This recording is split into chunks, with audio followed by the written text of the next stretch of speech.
Hi guys, I'm Adam Wilborn from WhatCulture. And I'm Adam Nicholas from WhatCulture, here to bring you all of today's wrestling news, including the absolute ClusterF that was yesterday's WWE tapings, the updated plans for Asuka, or certainly where WWE are with her at this moment, and a new match has been added to AEW's Fyter Fest card.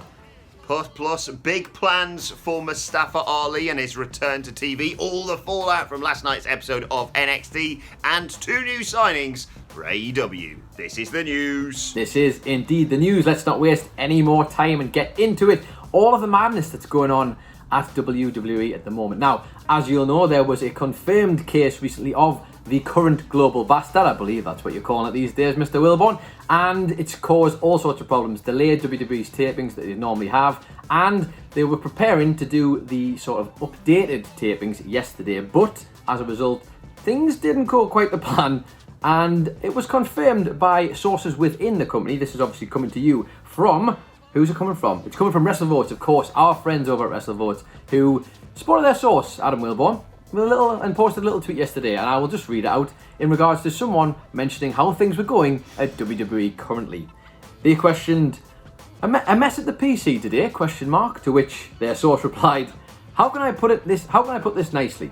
A complete, unbelievable lack of leadership. Full-blown ClusterF. They should be embarrassed. Total clown show. Now, this is obviously damning in itself, you would imagine, and you'd kind of want a bit more leadership with something that's gone so spectacularly wrong.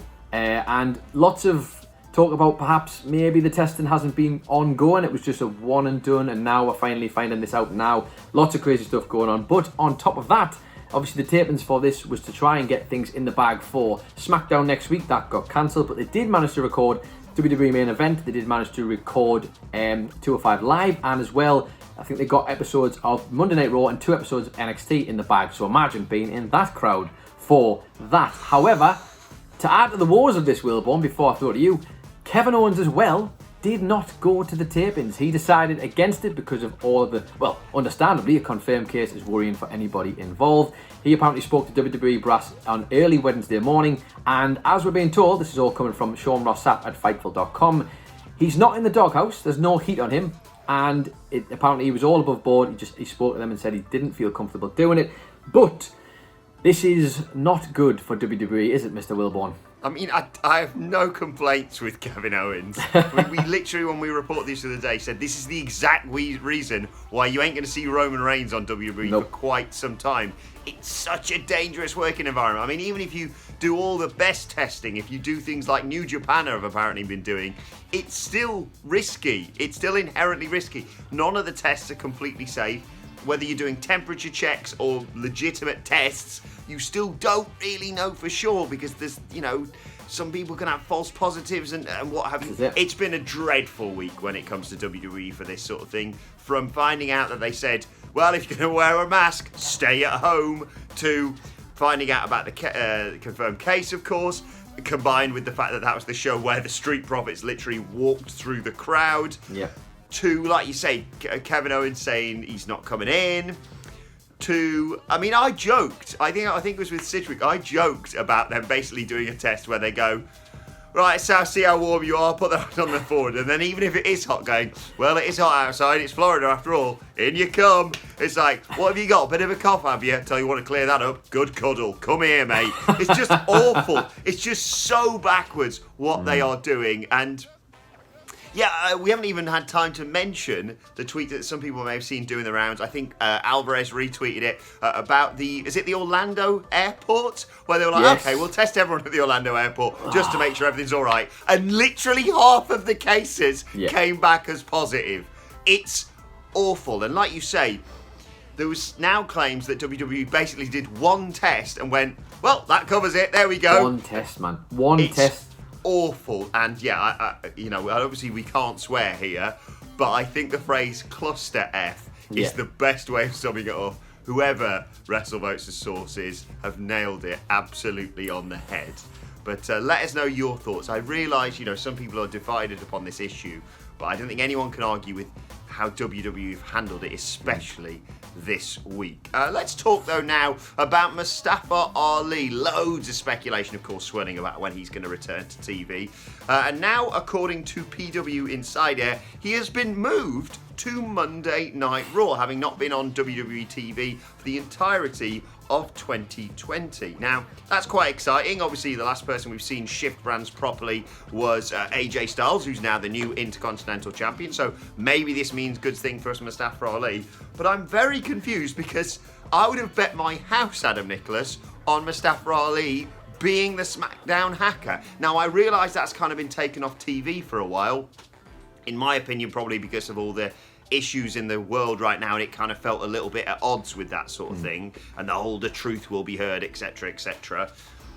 But yeah, they've invested so much in this storyline, and as I said, it would be absolutely fine to have the guy that everyone thinks it is be the hacker, but now he apparently could be on Monday Night Raw. I'm excited for him, but I'm also quite worried for that storyline that once again they've invested quite a lot of time in.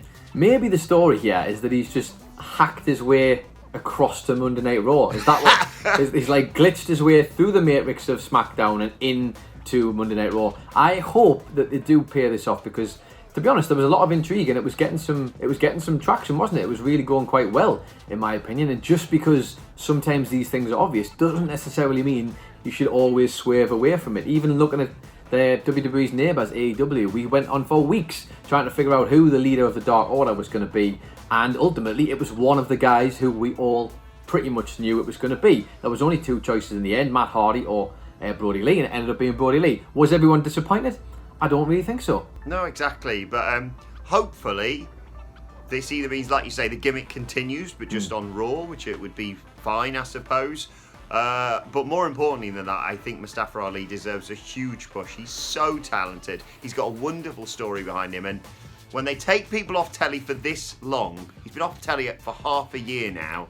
They need to make an impact when they come back. Well, they need to be given the opportunity to make the impact as well, which is the big thing here. Hopefully, Mustafa Ali can find that on Monday Night Raw, although not a show famous for giving chances to people who aren't someone like Brock Lesnar. Anyway, let's move on. Let's talk about someone who might still have a chance in WWE, Adam Wilborn, because we have a bit of an update regarding Asuka's future in WWE. Not any sort of, I was going to say transfer talk there, you can tell the football season's back.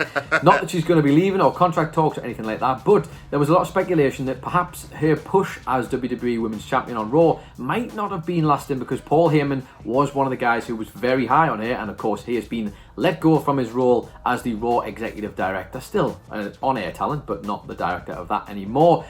He was very high on her, and there was worries maybe she was going to lose that push. But according to our friends over at Wrestle Talk, it seems that may not be the case. They were talking to their sources, and I'm just going to read you what the source replied. This was in reference to Vince's stance regarding Asuka on Monday Night Raw.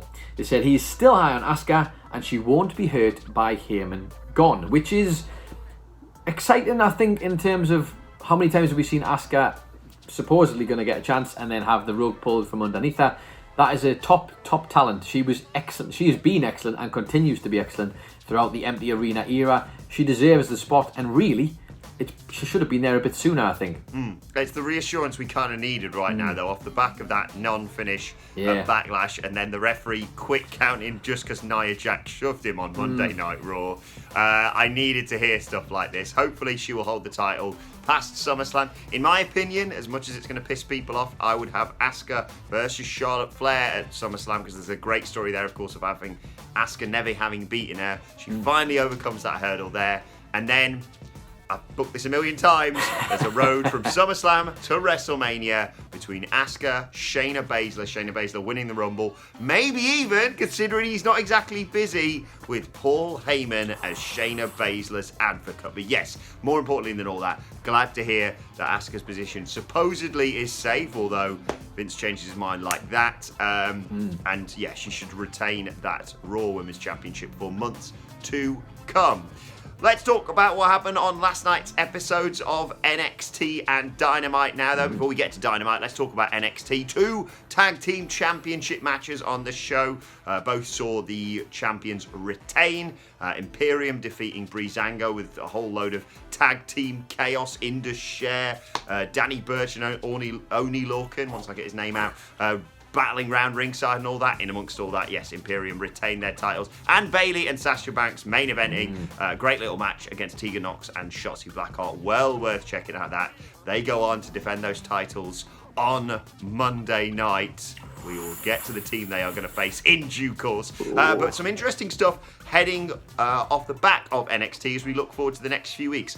Next week, we get Karrion Kross versus the thick boy himself, Bronson Reed. Bronson Reed calling out Karrion Kross. He's a braver man than I am. Also, we got Cameron Grimes versus Damian Priest after Cameron Grimes slashed Damian Priest's tyres for no apparent reason on last night's episode of NXT. But more importantly than all that, next week it is going to be a triple threat match.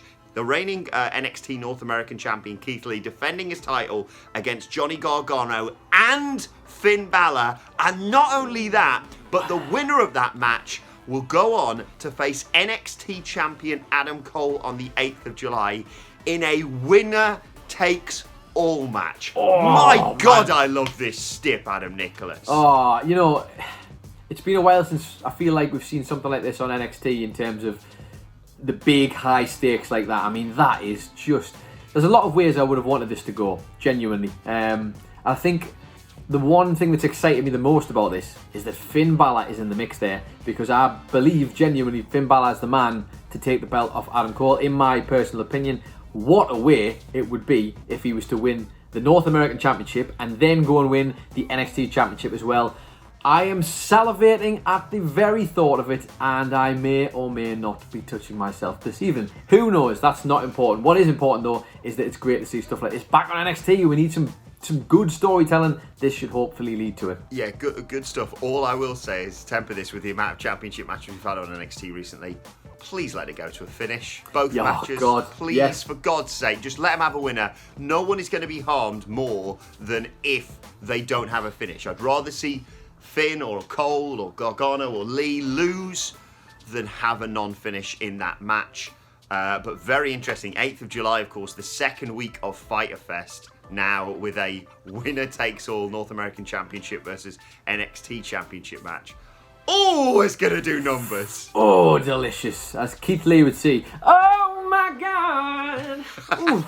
Lovely stuff. But speaking of Fyter Fest, Adam Wilborn, almost like you planned it, shall we talk about a slightly updated card for Fyter Fest and a big match that I am very excited about, and I'm pretty sure you're pretty excited about, and even you at home I bet are very excited about, because last night it was announced that Chris Jericho will be going one-on-one in a freshly squeezed matchup from AEW's card with Orange Cassidy. Whoa, that's good enough for me. I could tell you more, and I'm going to tell you more, but that would be enough. You see, last night on AEW Dynamite, we had a tag team match between the Best Friends and, of course, Sammy Guevara and Jericho. In the end, there was a bit of a mix-up in the end. Sammy Guevara bumped into the cameraman, didn't he, Adam Wilborn? There was a bit of a kerfuffle. Can you believe it? It cost them the match, but it would be revealed that the cameraman wasn't just any old cameraman.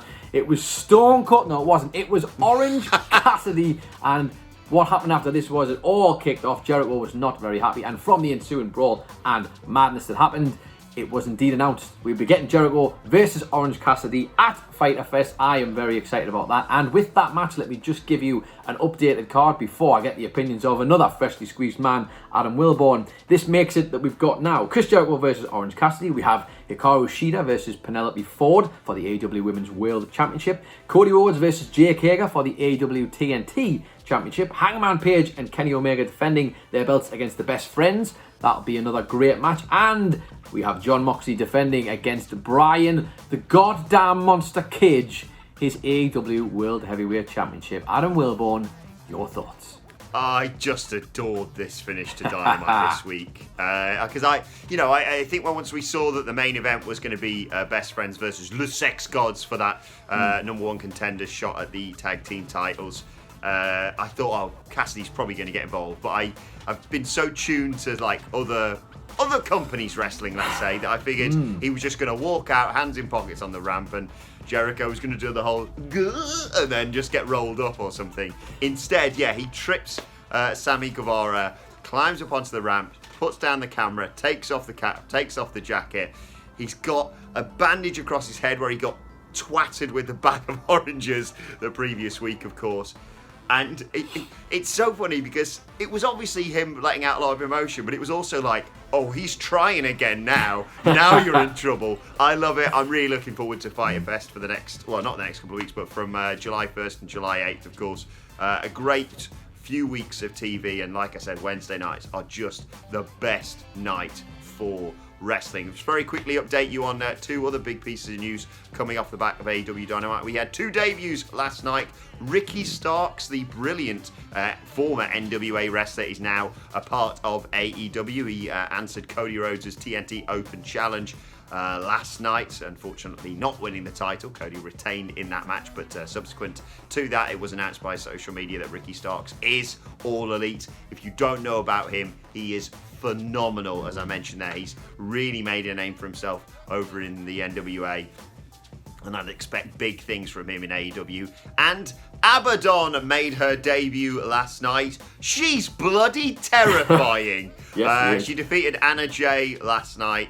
She's also previously appeared on AEW Dark back in March, where she lost to Hikaru Shida. She's also joined All Elite Wrestling. Two great signings. Most importantly, I'd say, as much as I love Ricky Starks, getting Abaddon in there, because that women's division was looking thin with injuries, as we've reported to. Chris Statlander, of course, Britt Baker. Absolutely exciting stuff across the board. Yes, the Ricky Starks thing is great. Looking forward to seeing what he can bring. But you're right, the AEW Women's Division has been hit by a few sort of stuttering starts, I think, at times. First of all, the division's struggling a little bit to get going, and then when it does, the top stars getting injured isn't exactly ideal, but hopefully this adds to it. And, let's be honest, she's absolutely terrifying, Abaddon. I am genuinely somebody I would not want to meet down a dark alley at all.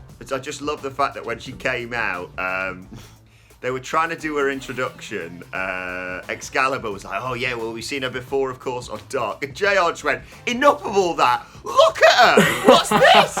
It was great stuff. JR being the voice of reason as well. Incredible you couldn't have got a more polar opposite to Anna Jay if you tried. So yeah, really excited to see what they do with her. And yeah, genuinely woke me up this morning at 6 o'clock when I was laying in bed watching Dynamite, going, oh my god, what's that?